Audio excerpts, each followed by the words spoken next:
Greetings and welcome to Jesse I Interviews. As always, I'm producing this podcast on the lands of the Wurundjeri Woiwurrung people of the Kulin Nation, and I want to pay my respects to them and all other First Nations people around this land, which is now known as Australia, but which was never ceded.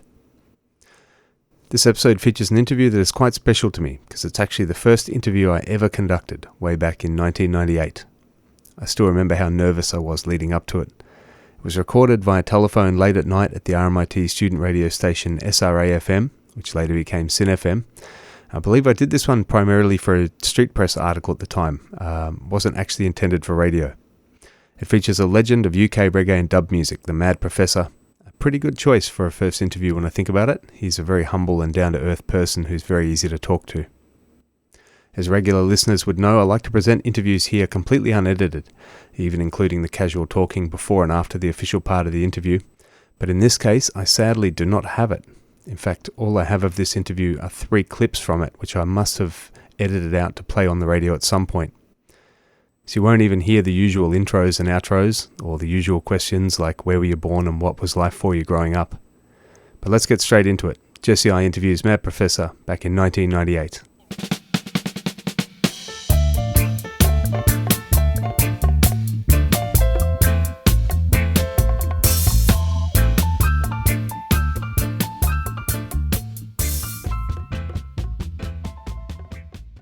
This is a huge question, but for the uninitiated, how would you describe what you do?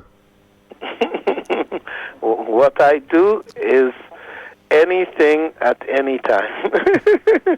What I do is a variety of things. I'm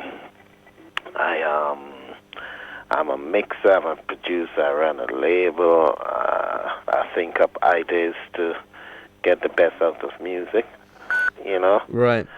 Yeah, I guess a kind of musical innovator, I guess, you know. Okay. Sort of thing, yeah. Going way back to your childhood, I understand. How did you get the name Mad Professor?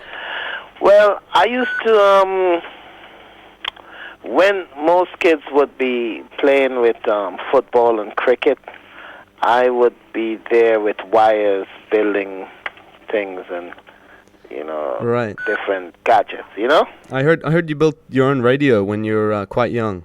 Yeah, I built my first radio when I was around 10. How does a kid just sit down and build a radio? Well, you know, it first started with me being curious about how a radio worked. I mean, the radio in our household was the most technical device, you know, growing up in the 60s, you know. This was a real phenomenon. And I couldn't believe such a thing existed as a radio.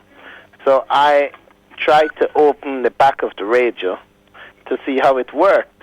Okay. And I saw a load of bulbs, tubes with lights on. And I started to program I got licks for it. You know, I got licks, you know. Got in trouble?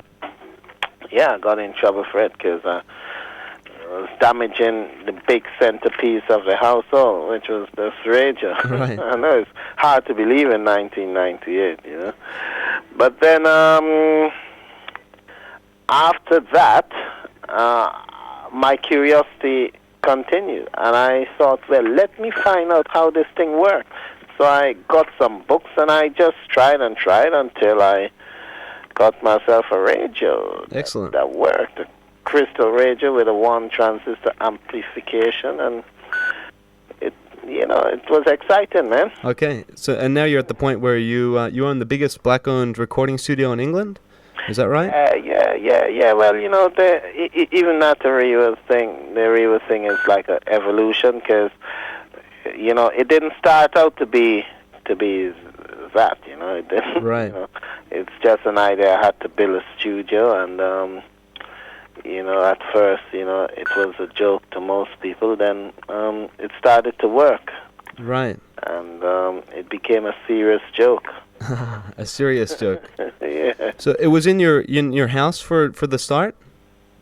Yes, I built it in my front room. I started it in 1979, and by 1980-81 we were releasing records. Excellent. And now you've released over 200 records, is that right? Yeah, man, loads. Okay. Loads of singles and loads of albums as well, Are there any albums which stand out as being particularly memorable for you, or which you're most proud of? Well, a series of albums I'm quite proud of,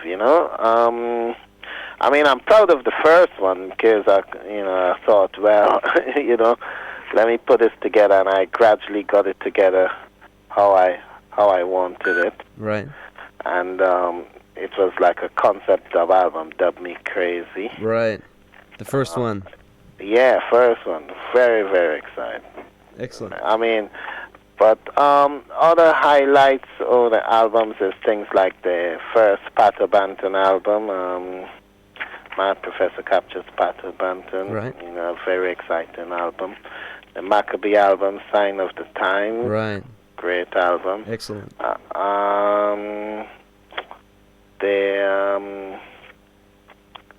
The first Uroy album as well, which is called True Born African. Okay. They're all real stunning moments. Oh, definitely.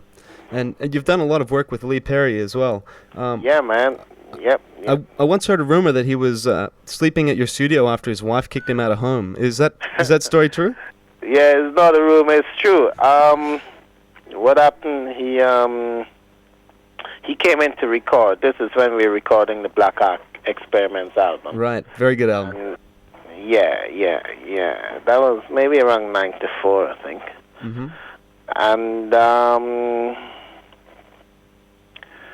And then they had an argument, and then they had a fight, and she kind of disappeared out of the country, and he got stuck. Right. He had no passport or nothing, and nowhere to live. So yeah, he had to be staying at my place. He stayed at my place for maybe 3 or 4 months until they reconciled. Okay. And the place bore the hallmarks of the visit. I'm sure it did. The Upsetter and the Mad Professor together at once. It's a good combination. Yeah. I like the you just released the Dub Fire album and the Fire in Dub with Lee Perry. Yeah. How are those ones going? Yeah, they're going fine. We tried a different song this time. From we thought we'd go back to a kind of 70s. Okay. Song, It's more funky too, I think. Yeah, definitely. Soulful feel, Right. How much of a debt do you think the modern dance world and electronic world has to dub reggae? I think quite a lot, because guys like King Tubby's, they were the first ones to use what was termed in the 70s as excessive use of effects and ancillary equipment. Right. Before, people just had these things sitting in the studio just looking pretty and not really working them to their extreme, but Okay. Tubby's was like using every aspect of a reverb you could, Right, playing the mixing board like an instrument. Yeah, man, that's it. It's like you have a house and it's got 10 rooms and you only use one room in it.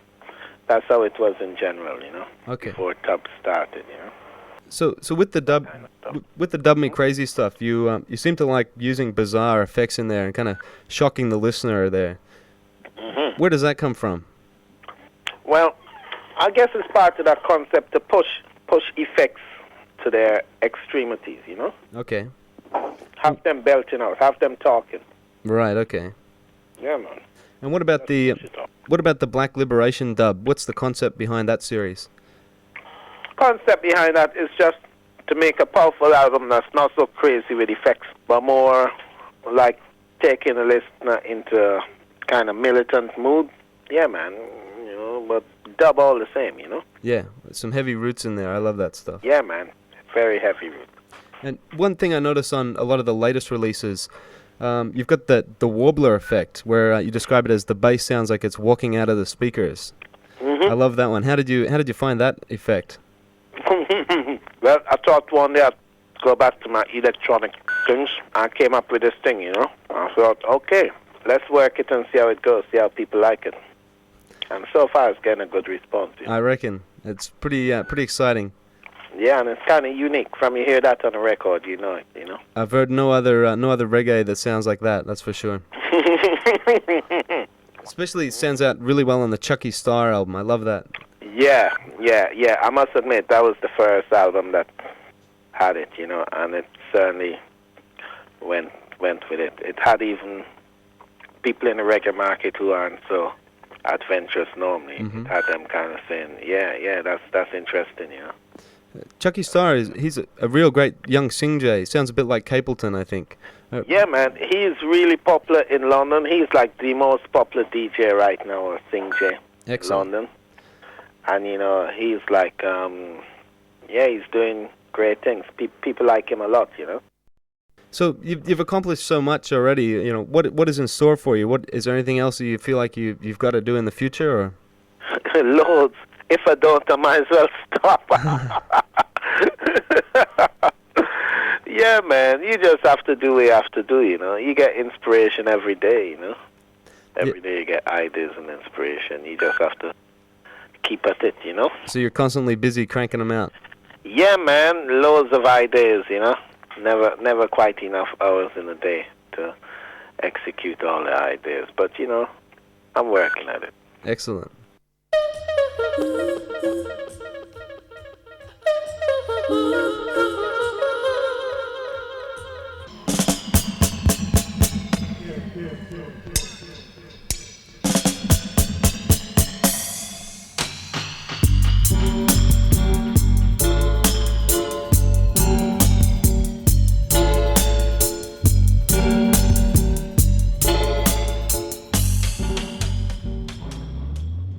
Mad Professor speaking to me there way back in 1998. I really wish I could find that entire interview, but sadly it appears to be lost to the ether, along with several other interviews from the past. I do remember at one point Prof must have been eating something, as his answers sounded like he had a mouthful of food, and I was a bit annoyed at the time, just quietly.